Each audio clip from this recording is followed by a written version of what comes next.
schizophrenia is commonly referred to as split mind.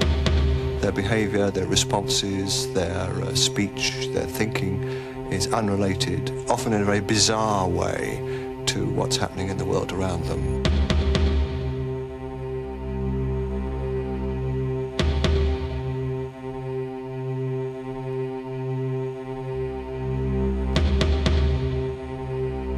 I mean, basically, you had a person who was medically insane out in the open, manipulating and maneuvering and functioning in life. They were murders that were committed simply to assert themselves as gang leaders. There was no other reason for it. They know how to go up, cut someone, kick someone to pieces, cut them with a glass. That is what they know. The Kray twins were far too violent, far more violent than was necessary, and they were clearly getting off on the violence. I was told quite clearly there was a price on my head. There was a bigger price on other people's heads, but it worried me enough. I think they tried to model themselves on the mafia. They saw themselves as mafia-type gang leaders. They commanded a hell of a lot of respect. The name was very, very well known and very, very feared. I can assure you of that. Very feared.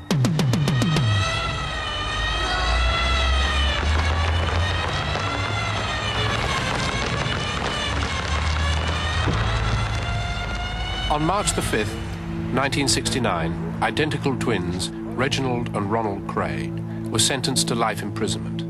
They were 35 years old. Summing up, Justice Melford Stevenson said, "I'm not going to waste words on you. In my view, society has earned a rest from your activities, and I recommend that you be held for at least 30 years. Since their early 20s, the Krays had been building up a criminal empire in the East End of London. An empire of fraud, gambling, protection, and ultimately murder. Their arrest heralded the end of an era. Demolition and development is now replacing the warren of clubs and pubs that formed the backdrop to their activities. Yet the East End of London is as much attitude and tradition as it is architecture. And during their years of freedom, the twins etched a lasting chapter in the stories that are told there. A compelling fascination that is destined to outlive the twins and all who knew them. Inevitably, the Krays will always be remembered as Britain's only gangsters.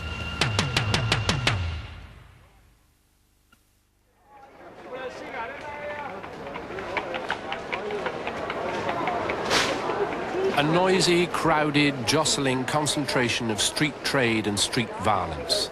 London's East End has always been synonymous with crime. The squalid, overcrowded slums of the 1800s were a breeding ground for illegal enterprise as poorly paid men and women attempted to feed and clothe their families. Crime was an accepted part of everyday life, and acts of extreme violence a regular occurrence. The wealthy, attracted to the East End by its illegal gambling and prostitution, regularly fell victim to the thieves and muggers in a dimly lit maze of narrow streets. By the turn of the century, London's East End was a teeming mix of colourful communities. At its heart were the docks. Here, thousands of men found work and ready criminal pickings from the vast colonial trade of Britain's empire. As the scale of dockland activity increased, so too did the illegal economy that it fed.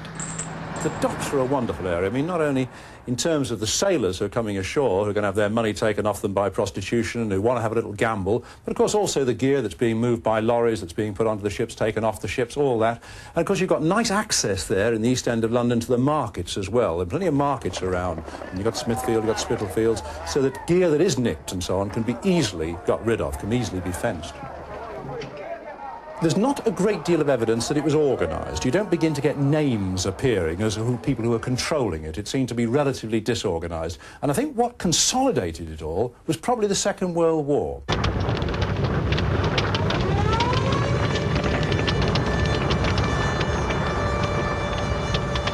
Despite intense bombing, London's docks remained the main artery through which precious goods and foodstuffs were distributed to a population suffering shortages and Spartan rationing. The black market trade in everyday commodities became enormous, and the tradition of petty theft took a sinister turn towards organised crime. On the shattered streets, a new generation were emerging to inherit the post-war underworld. During the daytime, we used to knock about, and there was a lot of bomb sites. You can imagine what it's like around the East End them days. It's all they bombed was the docks. You catch all the streets, it was all debris. And we used to have little games, we used to have little fights with the bricks, throwing bricks at one another and all that, plates and things. It was like sort of running wild, you know. But the streets of the East End were increasingly coming under the control of two gang leaders, Billy Hill and Jack Spot. The financial stakes were high and violence almost legitimate. Jack Spot, Moisha Blue Boy, Sonny the Egg and Little Amy Rosen, these were the governors at the time. And we all used to go down a club in Umberson Street, which is all a commercial road. And we used to play snooker downstairs. Jack Spot come down with Moisha and they wanted to play dice. They said, come on, chaps, all at the table, we're playing dice. With that Benny, it was a big guy, he's hit Jack Spot, knocked him spark out. Of course, all his mob was in there, Moisha, Sonny, Amy, they all come down the stairs. And all I remember was Sonny the Yank had an open razor. I see this, I was having a fight with Moisha Blue Boy, I was having to stand up with him. And I see this open razor and he's done Benny right down from the corner of his eye there, right away down there.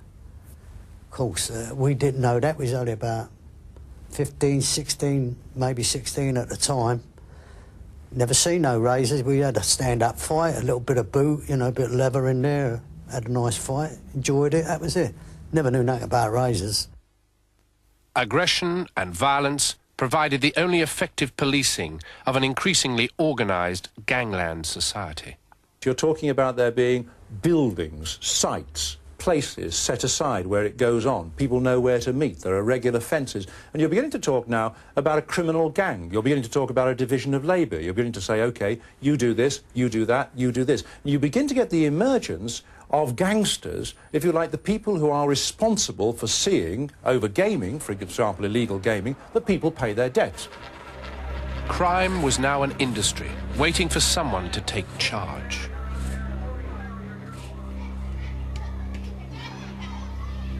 Born in 1933 to Charlie and Violet Kray, the twins had grown up on the streets around their home in Valence Road.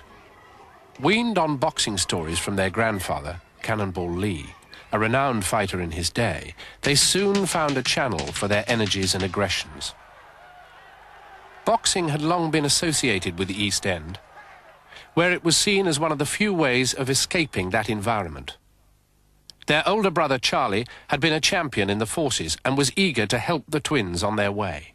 Well, I came out of the Navy and I started to teach them to box, and in my mother's house I arranged a small gym and a punch bag, etc.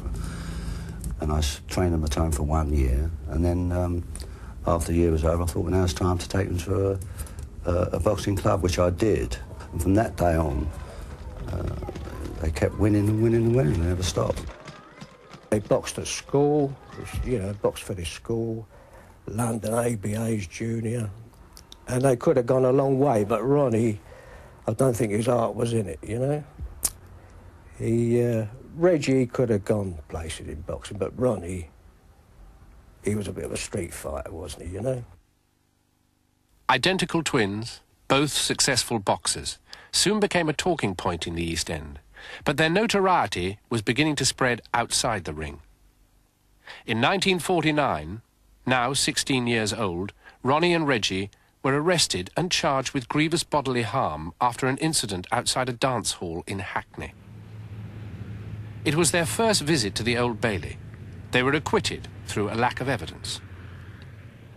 Already, people were unwilling to testify against them as the legitimate side of their life became clouded by a growing reputation on the streets.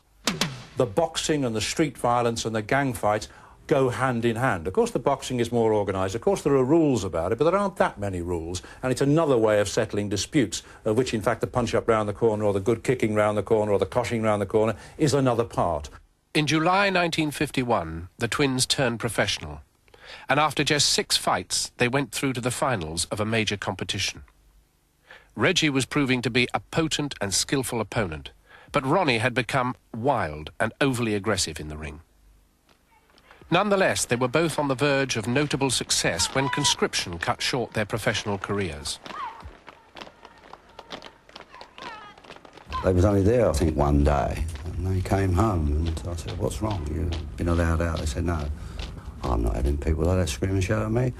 I think, really, they just resented it from the beginning, and they didn't give themselves time to accept it. And they came home, and they threw the uniforms away, and they never went back until they was caught, obviously. The twins spent 8 months on the run from the army, lost to the police in the underworld of the East End. After their recapture, they were sent to a military prison at Shepton Mallet. I know your name, Kray. And I think to myself, these boys are a new kind. You've got it. You've got it. And I can see it. And you've got to learn how to use it. Now there's people out there, lots of people, who don't like to be hurt. Not them, or their property. Now these people, who don't like to be hurt, pay people not to hurt them. You know what I'm talking about, don't you? Of course you do. Now when you boys get out of here, you keep your eyes wide open. Watch out for the people who don't want to be hurt. 'Cause you scared the shit out of me, boys. Wonderful.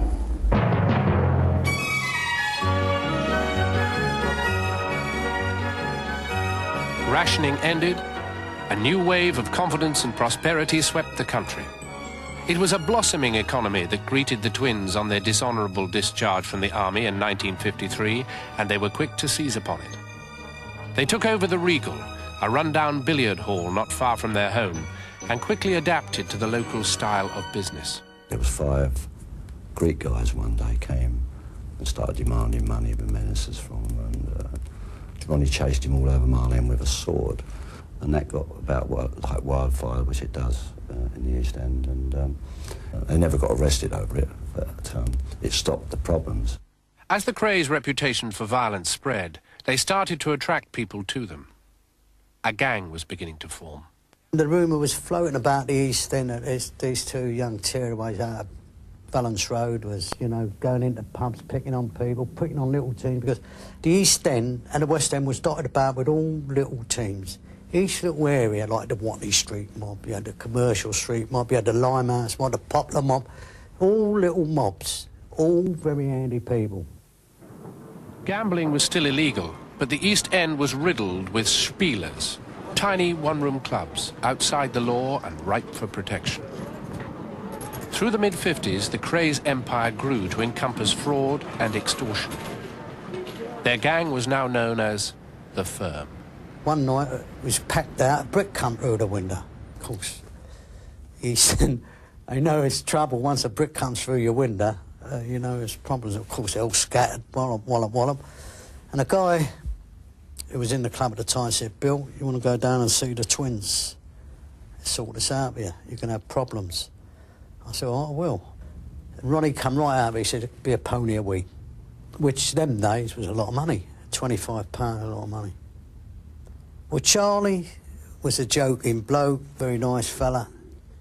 In my opinion, never was a villain and never would have been a villain.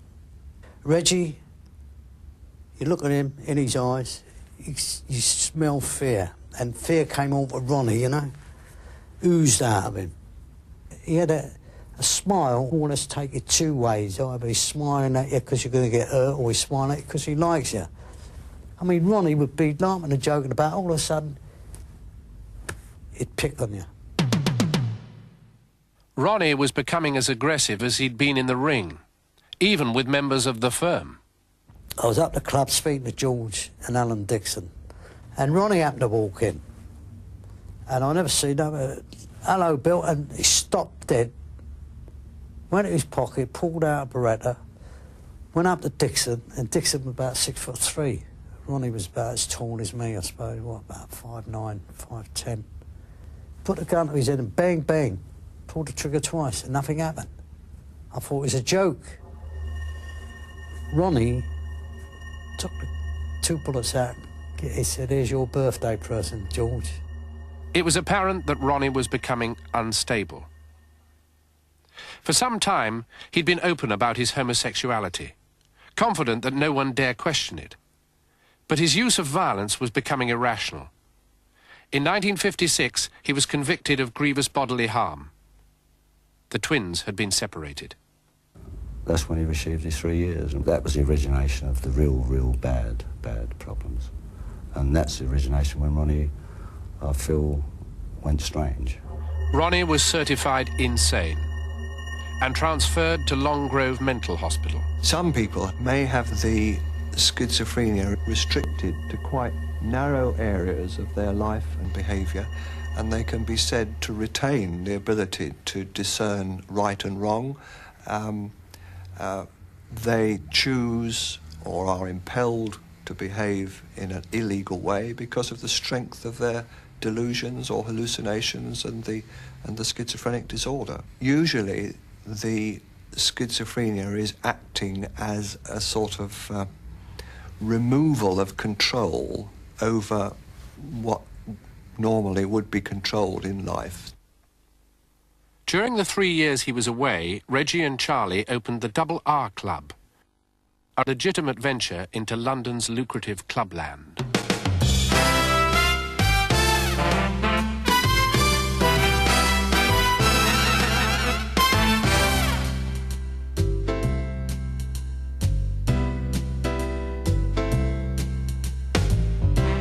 In 1960, the twins, now reunited, became shareholders in Esmeralda's Barn, a thriving club in London's West End. They were to acquire an interest in several more.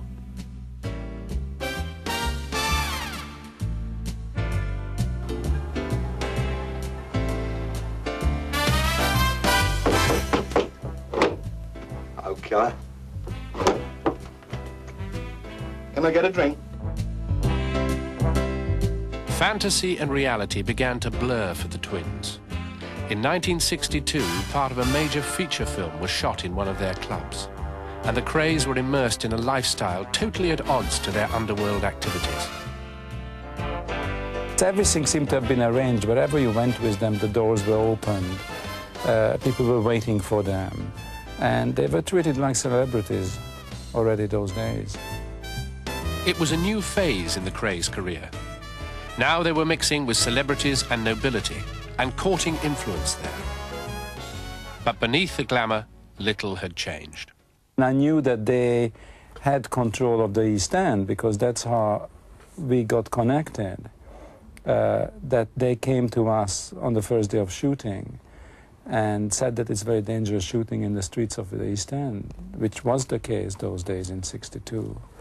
And you will get into a lot of trouble, you know, unless you are asked to look after the film. I was paying protection money at the time. I assumed that a lot of other little clubs and drinking clubs, which was smuggled all over the East and West End, I should imagine they was getting their few quids over there and a bit of fiddling here and there. Nothing very big, but it was heading that way. The Krays' network of clubs, fraud and protection was now a substantial concern. Yet headquarters was still the family home in Valence Road. From here, Ronnie now organised military-style operations to protect and expand their empire. I've been in there in the morning, come about 10 o'clock in the morning, they're still in bed. You walk in the kitchen and on the table be knuckle dusters, flick knives and a Beretta. So there was plenty of ammo there, plenty of gear there. And it was given the name of Fort Valence, and Ronnie was called the Colonel, and that's how it all started in the early days. The days of the razor and the knuckle dust are all gone, and a straight fight and a good boot or a bottle. And I know people disappeared.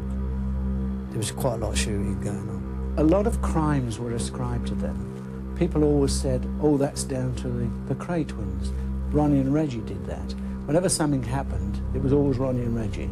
And yet nobody was doing anything about it from the police investigation point of view to find out whether these were facts or whether they were just rumours. In 1964, Nipper Reed was promoted to detective inspector and posted to a police district in the East End.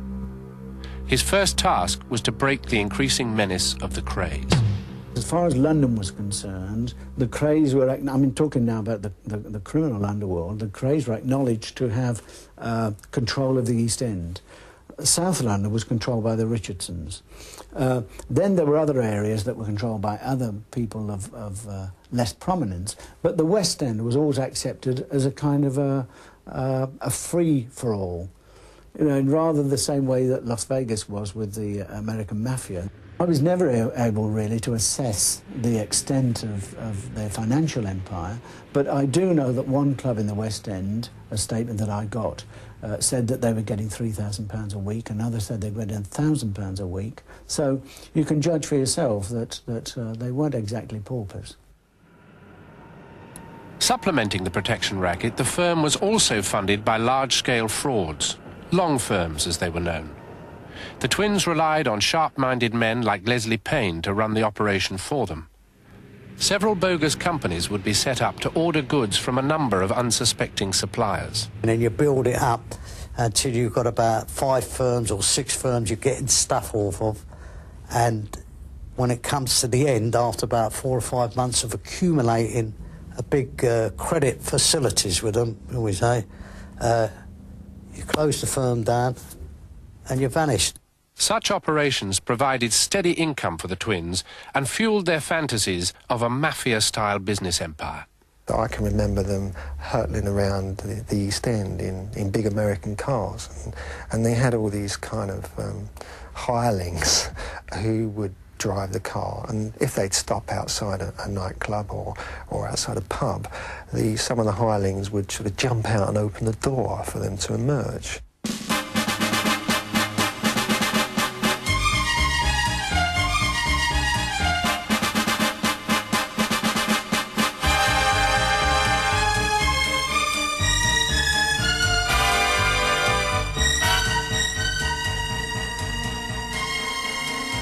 It was the films of Chicago-style gangsters that influenced more than the actual stories, so that one had this funny fudge between whether they were modelling themselves on the actors who were playing the gangsters or the actual gangsters themselves. In 1964, Ronnie Kray finally became headline news. His name was linked with Lord Boothby in a homosexual scandal that was set to rock the nation. This story was leaked by the police to Sunday Mirror crime reporters. By the next week, we were reporting that the activities of the Kray brothers, but the Mirror didn't dare name them. We were much too frightened of the whole situation, even though there was already in our hands a photograph of Ronnie Kray with Lord Boothby. Fleet Street and the police wanted blood. The twins threatened to supply it. While we were sitting at the news desk, a man came up to us and said, "You guys are going to lay off this story. I'm a printer from downstairs. I've seen this story. The word has come through from the East End. You're not to go any further, and you are not safe in this building if you write stories of this sort." And I might say we took that very seriously. There was no way that I was really wanted to get very heavily involved with the Kray gang. Once you have a kind of world in which violence is legitimated, then fear starts to regulate how people behave. And the Kray twins certainly were feared. In the late summer of 1964, 2 apologies were printed in the Mirror newspaper, one to Lord Boothby and one to Ronald Kray. The scandal had come to nothing, and the twins' reputation had benefited no end. Nipper Reed's continuing investigations began to flounder. No one would testify against the Krays. Just as we were about to close the investigation down, a man called Hugh McCowan, who was in fact a baronet, went into a police station in Marylebone and said that he wanted to talk about the Krays. Well, it was well known that I was conducting this investigation, and so this guy was sent over to me.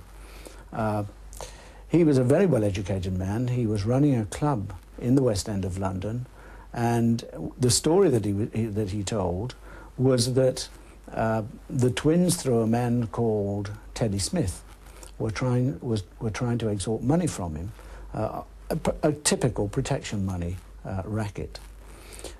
He gave a long statement, and also his manager did too, and we found in fact that his manager was the person that gave the more substantive evidence, and so based on that we decided to make the arrests. We thought we were in for the big showdown eventually, where we would be able to tell all there was to tell. But they were strong enough that they were able to influence witnesses. The case against them became very thin. In the middle of the trial, I was actually in the Hideaway Club, the club where the blackmailing, the demanding of ministers was supposed to have taken place, and I found McCowan, the key prosecution witness, actually in the club with somebody who was retained at the time by the Krays. So the whole thing wasn't being handled or wasn't under control at all, and the police really had a bit of a thin case. The manager, who of course was the man that gave the real meaty evidence, had already been tainted. His story to me was that he had been walking around London and suddenly he'd had a revelation from God that he shouldn't tell this story, that it was a story that was false, and that suddenly when he came to his senses he realised that he was in Valence Road, and he walked into 178, which was the home of the Krays then, and there demanded to see a priest, and so one was brought to him, and then he confessed that the story that he'd given before was false, and that he now wanted to renege on that and give the true evidence. Again, the Krays triumphed. Their position now seemed unassailable. They were all-powerful in the East End, they were celebrities in the West End, and now they had beaten the press. Funded by a network of illegal earnings, supported by the villainy of the firm, and protected by the wall of fear and silence they left in their wake, the twins would never be more powerful than they were at this moment.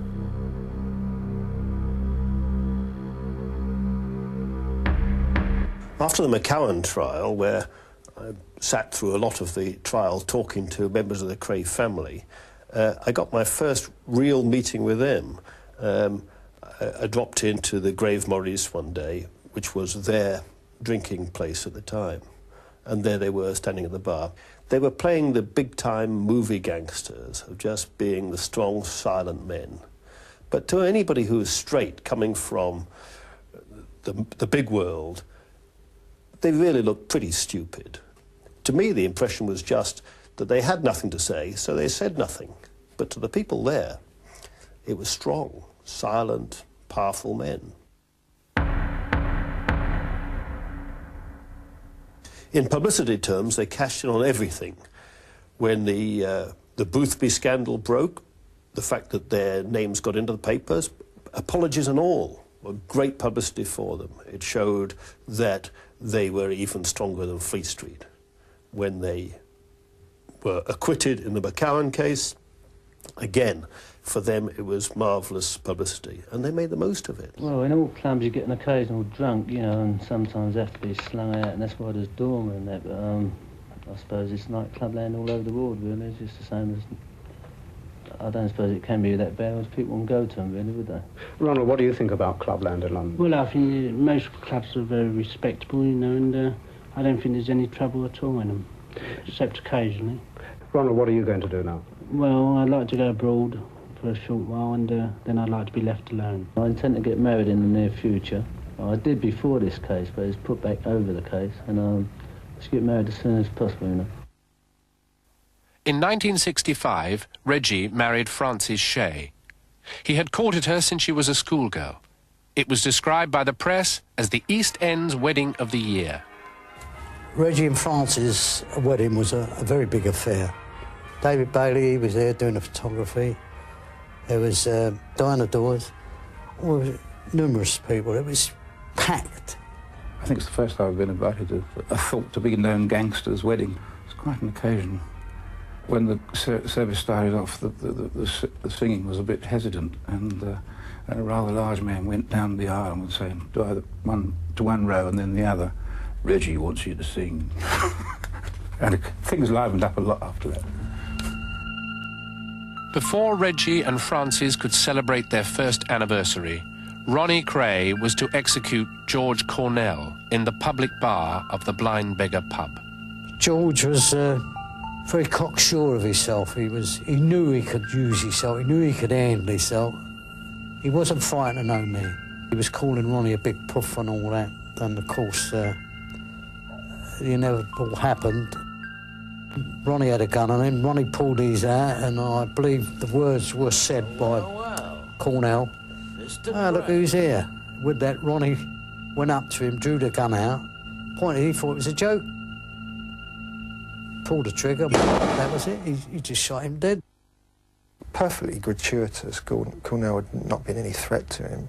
He'd insulted him about his homosexuality and stuff like that. But there was no economic threat from Cornell or the gang that he was a part of, which was the Richardsons. But when Ronnie Kray killed him, I mean, he said, "I've got my button," just as the Yanks say when they've killed someone. Over 30 people witnessed the shooting. Not one would pick Ronnie Kray from the identity parade. It seemed this outlandish act of violence had only served to strengthen their position. We eventually traced most of the witnesses there, but none of them would give evidence that they'd seen Ronnie Kray. They were immovable because there was always this wall of silence.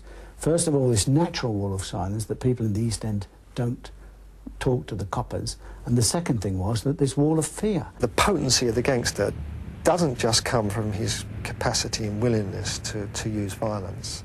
It happens the world over that all these kind of illegal communities generate a no-informing rule. It's very difficult to, as it would be, a criminal with other criminals, having to cooperate with other criminals, if it's also seen as perfectly reasonable to inform when it suits you. So this rule is really at the heart of what we call the criminal enterprise. Nobody took their troubles to the police. You know, the police were part of the enemy. They're usually part of the thing that broke up the strikes and the docks and things like that. I mean, the police were regarded as being, you know, outside your society. And if you had something serious to settle, you tried to settle it between yourselves, and that sometimes did involve violence. Cornell's killing escalated a long-standing feud with the Richardsons, a rival gang from south of the river. To support them in this campaign, the firm wanted Frank Mitchell, the mad axeman. In 1967, they arranged his escape from Dartmoor prison. A massive search ensued. He was hiding here, in a flat in the East End of London, looked after by Albert Donahue, a trusted member of the firm. Soon afterwards, the Richardsons were imprisoned, before the showdown could take place. Mitchell was still a wanted man, but not by the Krays. If the twins got him out, and the twins are looking after him, nobody can kill him in front of the twins. There's only one people who can hurt him, and that's the twins themselves. The only thing I'll put it down to, he got too much trouble. He was a great big massive guy. I can assure you that he'd chew and eat them two, plus half of the firm for breakfast, and think nothing of it. He's a great big massive guy, strong as a lion. Maybe he got out of line, they couldn't handle it. They couldn't handle him, they didn't know what to do, and the only thing they knew how is get rid of him. Couldn't put him back in prison, they couldn't just, because they would be letting themselves down in front of the firm by grassing him up. They can't say, "Come and get Mitchell, he's here." That's grassing. Them days it was never ever heard of. Nobody grassed in the underworld them days. Frank Mitchell's body was never found. Officially, his murder remains unsolved. The story of the Krays has several victims, none sadder than Frances. Amidst the glamour, she had become increasingly disillusioned with her life and found it impossible to escape the notoriety of her husband or compete with the intensity of his relationship with his twin brother. I think Ronnie mixed the pudding up there quite a bit, and very much the domineering factor of the two. He might have got, I don't know what he'd done to Frances, but all I know is he was constantly rowing. In June 1967, Frances killed herself with an overdose of tablets. Reggie insisted that she be buried in her wedding dress. It really slaughtered him, and well, for a week or two he just didn't know what he was doing, Reggie. He was wandering the days, and when she died he gave up. He had a death wish, I'm sure, in many ways. Reggie's only escape was into the company of his brother, but by now Ronnie's behaviour offered little sanctuary. He now saw murder as a demonstration of allegiance to the firm. Reggie had yet to prove his. McVitie was a £2 a week bandit. He was not a villain of their calibre by any means. So he posed no threat to them. So any suggestion that he was killed in retaliation for threats that he'd offered them is just nonsense. But the story that was circulated was that this was a crime that was really motiveless. The only motive that could be ascribed to it was that Ronald Kray had said, having killed Cornell, "Well, I've done my one, Reggie, now you do yours." He thought that he'd been invited with the rest of them to a drink-up, to a party. You can imagine his surprise when Reggie Kray suddenly appeared and offered a gun to his head and pulled the trigger.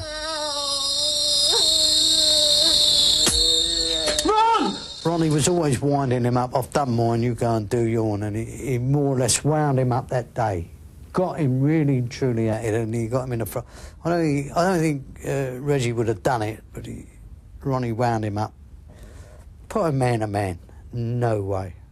I mean, I knew Jack very, very well. Jack was a very, very good pal of mine. Whatever he'd done or whatever he was, it didn't warrant that. You've left us no choice, Jack! He tried to get out of the window, but he was dragged back by the people there, and then he was held by Ronnie Kray, and by this time Reggie had been given a kitchen knife, one of those long serrated kitchen knives. He hit McVitie first of all on the jaw, and then he stabbed him a number of times until eventually the poor man fell to the floor when he pushed the knife through his throat and twisted it and pulled it out again. Well, of course, it didn't take long for McVitie to die. Contrary to Ronnie's deranged beliefs, McVitie's killing did not prove to be an act of allegiance. Quite the opposite. The gratuitous nature of their actions had begun to alarm members of the firm. The wall of silence was beginning to crumble. You just don't go around killing your own people. You've got Cornell, you've got Mitchell. Well, Cornell was one of our own, but you don't go shooting the bloke because he called you a puff. Half the world would be dead. You can't do that. And Mitchell, look what they'd done to Mitchell. And they went and done that to Jack. Well, that to me, that was the end. The police campaign gathered momentum, but Nipper Read was insistent that the investigation gather substantive evidence against the twins before any attempt was made to charge them with murder. We first of all started out looking at, again, the frauds, and these really formed the basis of the investigation. And so we went on from there to investigate any other kind of crime, with the exception of murder. And this was a very positive decision that I made, because I felt that if we started to investigate murders, then the question of the witnesses' safety might be jeopardised. The mood of the firm was very, very, very dodgy. People were not turning up at the meets anymore. They didn't want to come to the meets. They made excuses why not to be there, and the nervousness on the two twins that was showing, you know, that they can virtually it meant they virtually pull out a gun and shoot you in the middle of the road or in the house or wherever. It was almost common knowledge that Ronnie Kray had shot George Cornell in The Blind Beggars. As a matter of fact, when later I started to investigate it, people in the East End said to me that the Krays did everything but take the front page of the Times to advertise the fact. I mean, this enhanced their position as gang leaders, you see. They must have felt such immense power. You see, when they'd done their first killing with Cornell, it must have been about a year or 2 years before they nicked them. So it must have given them a very high sense of power, the untouchables. No one was safe. No one. In 1965, the Krays had seemed invulnerable to prosecution. 3 years later, a trail of senseless killings destroyed that position. They were now so feared that even members of the firm thought it safer they be put away. Leslie Payne was a fraudster. He didn't need violence because he could charm people, he could persuade people. And so when he realised that there was no measure by which he could control the violence of the Krays, he decided then that that was too much for him and he walked away. And so when I saw him, I was able to persuade him that it would be important and beneficial to him, because I could offer him protection, to make a statement outlining all of the Krays' activities. And this he did. He didn't, unfortunately for me, know anything about the murders, because by that time he'd long since left them. But he did tell me about the frauds, about the long-firm frauds, and certain other activities that the Krays had been involved in. He told me in no uncertain terms that the Krays had threatened his life. And so as far as he was concerned, then it was in his own interest to see them put away, and hopefully for a long time. On the 8th of May 1968, Nipper Read coordinated a massive police swoop to arrest the Krays and over 70 members of the firm. It was the start of an operation that would rewrite British legal history. It was all timed for 6 o'clock in the morning. They were all provided with arrest sheets and descriptions of the people that they had to arrest and so on. And of course these were all over the place. They were all over the East End and all over other places in London, of course. And so off we went, and I went with my then deputy, Frank Cater, and some other officers, and we went to Braithwaite House, which was where the Krays were then living. And there we found Ronnie and Reggie in bed, and they were both arrested and taken back to West End Central Police Station. In fact, we were the first team back of all the teams that had been sent out that night. We probably got the easiest operation, I suppose. Now that the Krays were safely inside, work on the case could begin in earnest. There was still no evidence or testimony that would convict either twin of murder. What I wanted to do in this operation was not make the mistake that I did in the 1964-65 one, and that was that I thought once the Krays themselves had been arrested, people who'd been victims of their activities would come into the station and say, I want to give evidence. They never did that. And so I learned then that there was this wall of silence in the East End that was almost insurmountable. Once they were all inside, it had been generated from the cells of the Krays and others that now they were all together, they got to stick together. And that if anybody was found to be attempting to give evidence for the prosecution, then certain repercussions would occur and their wives and family would be in danger. The twins could no longer intimidate. They had become too volatile and too violent. Albert Donoghue, who was one of the senior lieutenants, one of their big hefty men, his mother came to see me. He'd been arrested and charged, and his mother came to see me at Bow Street Court and said he wanted to see me in prison. And so I went along to see him. And then he told me the story. For the very first time, we got to know what had happened to Frank Mitchell. According to Donoghue, he was taken out into a van on the pretext that he was going to another location in Kent. And once he was inside the van, he was shot by two people that were sitting in the back of the van. And so that was the first murder charge that we preferred. The pieces were fitting into place. Nipper had the evidence against the twins for fraud and murder, but McVitie's killing would be more difficult to prove. One of the problems is, of course, that if you've got a conspiracy like that where a number of people are together when they commit an act, unless one of them is willing to give evidence of the prosecution, then you can't mount a successful prosecution. And so this was the situation as far as they were concerned. We needed one of this group to come forward. We knew basically what had happened, that this had happened in the basement of this house in Evering Road, but it was a question of getting witnesses. There was one man missing, a man called Ronnie Hart. He was a relation, or it suggested that he was a relation of the Krays, a cousin. And he'd never been arrested in the first sweep because we'd no evidence against him. We managed to trace him, and eventually he was persuaded to make a statement in which he said exactly what happened, and he was the prime witness against the Krays. One piece was still missing: Cornell. A key witness to the murder had been a barmaid from the Blind Beggar pub. She was terrified of the Krays and steadfastly refused to testify against them. She had seen who had killed Cornell. She knew him, she actually knew Ronald Kray. And so we began to give her as much comfort and assistance as we could at that time. But we weren't getting anywhere, because at that time people didn't believe that the Krays were going to be held in custody and successfully prosecuted. They believed, as they'd always believed, that they would walk on water again, that they would be able to be acquitted and come back to their usual habits in the East End of London. Given a new identity, the barmaid was moved out of London to a secret address in Essex. Eventually, she was persuaded by the nature of the support that she had that she could tell the truth.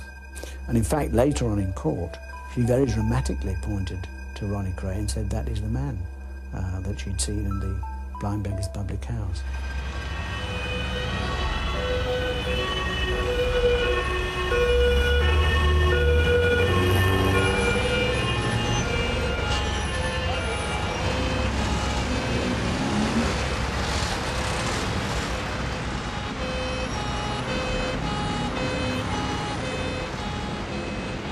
The trial started in January 1969.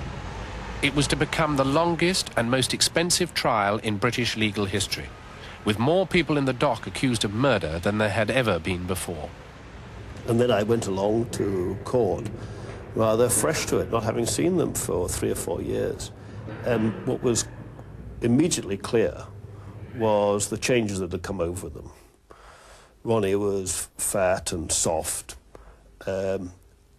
and was clearly not in control of himself. Reggie was more so. During the trial, we had these awful outbursts from Ronald Kray. If he had any chance of impressing the jury, that chance disappeared with those outbursts. The climax of the trial wasn't the dramatic appearance of witnesses who people had thought would never stand up against the Krays. The climax came when Ronnie Kray was in the witness box himself and was being goaded very effectively by the prosecutor, Mr. Jones. He eventually fell apart and screamed at Mr. Jones, "You great fat slob." Jones just sort of rocked back and let that sink into the jury. Here was the king of the underworld descending to name-calling. And if anybody was the great fat slob, it was Ronnie Kray. On the 5th of March 1969, both Ronnie and Reggie Kray were found guilty of the charges brought against them. I wasn't surprised at all. I expected. They said they would get 30 years. They told the barrister, they told the screws in prison in Brixton they would get 30 years, and they did.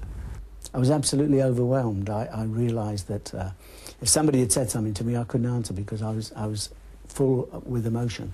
Because this was now a situation that had been going on so long. You know, my whole reputation, my life depended on this almost. It was a fulfilment of an enormous undertaking by my squad. And you know, I felt justified that they'd done all the work that was necessary of them and that we'd achieved something, really achieved something. Aunt Violet, myself and Mum was in the kitchen and we was listening to the wireless, and when it came on that they got 30 years, you know, we was dumbstruck, really. We couldn't believe it, like, And Aunt Violet looked at Mother and she said, oh, I think they've made a mistake. She said, I'm sure they have. She said, maybe they'll say later, like, it's not so long. I'm not going to waste words on you. In my view, society has earned a rest from your activities, and I recommend that you be held for at least 30 years. It amazes me that a gang that was so badly organised, badly thought out, badly managed, could be so successful. The only way it worked was because their public relations was brilliant. I feel they were a part of the 60s, like the minicar and Twiggy and other things. You know, they were a part of it. Billy Hill and Jack Spot had a sort of notoriety, but they hardly promoted themselves, and the other notorious East End villains, Burke and Hare, went about their murdering fairly quietly, and Jack the Ripper may have left a note, but he was hardly exactly photographed with royals. They attracted people to them. You know, people who they should look up to finished up looking up to them, sort of thing. And Ronnie, he was his own man, you know. Nobody was going to tell him what to do. He was the boss. He was much more a gangster for the thrill of being dominant and powerful rather than money. And perhaps this was expedited by his mental condition that took pleasure in violence, and of course this was a factor in their ultimate downfall. The twins have now served over 2/3 of their sentence. They were released for one day in 1982 to attend the funeral of their mother, Violet. Ronnie is now a psychiatric patient at Broadmoor and could stay there indefinitely. Reggie is still at Lewes Prison. The government have given no indication that he will be considered for parole. What's special about the Kray twins compared to any other gangsters is simply that they were twins. I don't think there'll ever be criminals like them again. They're like Romulus and Remus. It was only the existence of the other that made the one.